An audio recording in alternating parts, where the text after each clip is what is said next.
Itoobiya ma waxay qorsheynaysaa mid la mid ah dagaalkii 1964 oo ay jab xooggan kala kulmeen dalkeena. Haddaba waxaan maanta idila wadaagaynaa qorshaha dagaalkii Itoobiya ee ku soo qaaday Soomaaliya 1964. Waxaan ka soo xignay buugga halgan iyo hagardaamo oo uu qoray Allah u naxariistay madaxweynihii hore ee dalka Cabdullaahi Yuusuf Axmed. wuxuu ku bilaabanayaa sidaan hore u soo sheegay waqtigaas anigu waxaan taliyo urur ka ahaa xoogga dalka Soomaaliya qaybtiisa Jubbada Sare.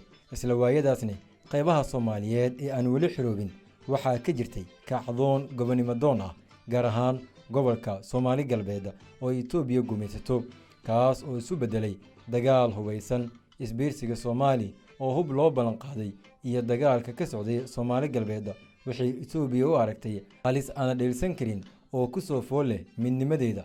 sida awgeed waxay is tiri hal mar Soomaaliya dharbaaxa kulul ku dhufo si ay ugu garwaaqsato sida Itoobiya uga go'an tahay in aynu u dulqaadan doonin halis Soomaaliya kaga timaada. run ahaantiina waxay doonaysay in weerarka gardarada ah oo ay ku soo qaaday ay ku gaarto 3 ujeedo ee soo socda.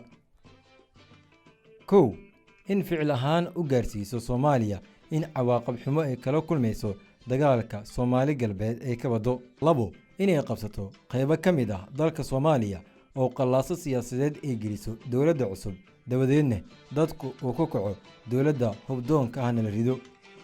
3, inay dhacsiiso beesha caalamka hub la siiyo Soomaaliya inay ka dhigan tahay dab laga shida geeska Afrika. Itoobiya oo istiraatiijiyadaas ka duulayso ayaa weerar lama filaan ah ku soo qaaday goobo ku yaala xadka aan rasmiga ahayn oo ay Soomaaliya la leedahay, sida saldhiggii booliska iyo deegaanka Qurac Joome, halkaas oo horaantii Maarso 1964 ay ku garaaceen dayuurado geystay dhibaatooyin waaweyn oo dad iyo dunyo waxyeello ay ka soo gaartay. sidaas oo kale waxay weerar ku soo qaadeen goobo xuduudka u dhow oo ka tirsan gobollada Hiiraan iyo Waqooyi Galbeed. ururkii Libanside waxa uu ku sheegay buuggiisa halgan iyo hagardaamo waxaa durba heegan sare la geliyey xoogga dalka Soomaaliya oo waqtigaasi ka koobnaa 6,000 oo askari oo aan hub culus haysan. Cabdullaahi Yuusuf wuxuu buuggiisa ku yidhi, anigu waxaan madax u ahaa ururka Libanside oo xaruntiisu ahayd Baydhabo, kana koobnaa 750 askari. waxaa amar liigu siiyey in aan ciidan u diro Qurac Joome. Muqdisho waxaa la iiga soo diray horin kumandoos ah oo uu wato Faarax Waceys Dhuule Faras. ciidan aan horey markaas u diyaarshay iyo kumandooskii Muqdisho ka yimid ayaan u diray buu leeyahay Qurac Joome, halkaas oo ciidan xoog leh oo Itoobiya ahi xadka ay soo buuxiyeen, diyuuradahoodina duqeyn ayay wadeen. sidaas oo kale Itoobiyaanku waxay ciidamo ka soo buuxiyeen xadka Doolow Iyeed. waxaa kaloo amar liigu siiyey in aan ciidankii kumandooska ahaa horin kale ku xoojiyo si amarkaasi u fuliyo.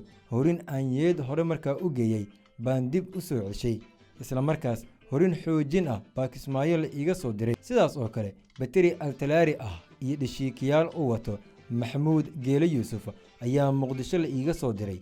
ciidamadaas oo dhan Doolow Iyeed ayaan u dhaqaajiyey, halkaas oo dagaal culus oo ka bilowday. nasiib wanaag waxaan durba ku guulaysanay inaan ciidamadii Itoobiyaanka ka saarno dhammaan goobihii ay gudaha xuduudda Soomaaliya u soo galeen, kadibna aan u gudubnay xadka Itoobiya oo aan qabsanay xeryihii ay fadhiyeen.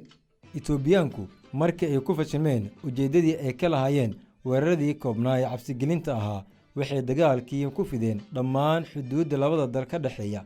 sidaas ayuuna dagaalkii ku galay marxalad cusub. Soomaaliya oo hortiiba awooddeedii ciidan ee iska yareeda ayaa lagu dhawaaqay abaabul guud oo aan loo kala harin si weerarka Itoobiya looga hortago. sidii la filayay, shacabkii wuxuu isu wada tagay difaaca dalka hooyo. mutadawiciinta dagaalka diyaar u ahayd iyo weliba farabadnidii taakuleyntii shacabka oo isla soo barbartaagay xoogga dalka waxay si aan la qiyaasi karin sare ugu qaadeen muraalka ciidamadii dagaalka ku jiray. weerarkii gardarada ahaa ee Itoobiya ee dalka ku soo qaaday wuxuu meel kasta oo joogaanba si farxad leh u mideeyay shacabkii Soomaaliyeed. intii uu dagaalka ka dhex socday labada dal waxaa la waday dadaal diblomaasi ah oo lagu doonayay in dagaalka lagu joojiyo. dadaalkaas waxaa hormuud u ahaa ururkii midnimada Afrika oo loo soo gaabiyo OAU.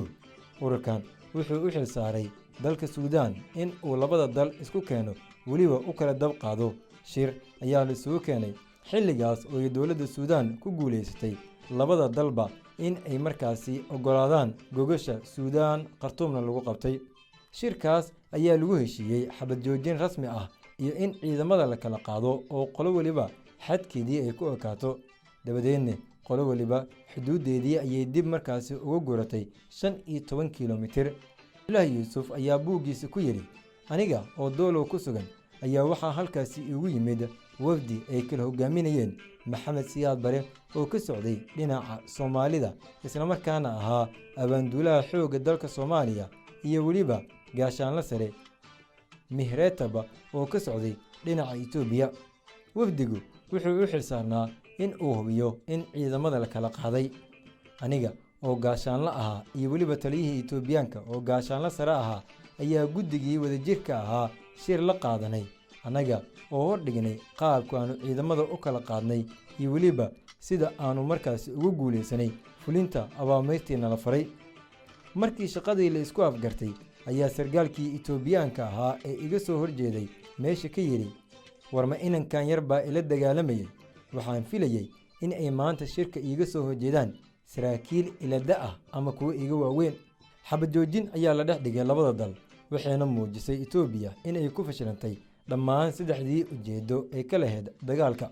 guushaasi kadib waxaa dhacday in shacbiyaddii xukuumaddii ay doonayeen in ay ridaan si aan caadi ahayn u xoogeysatay. sida uu dastuurkii qorayaba, doorashadii xilligeedii qabsoontay.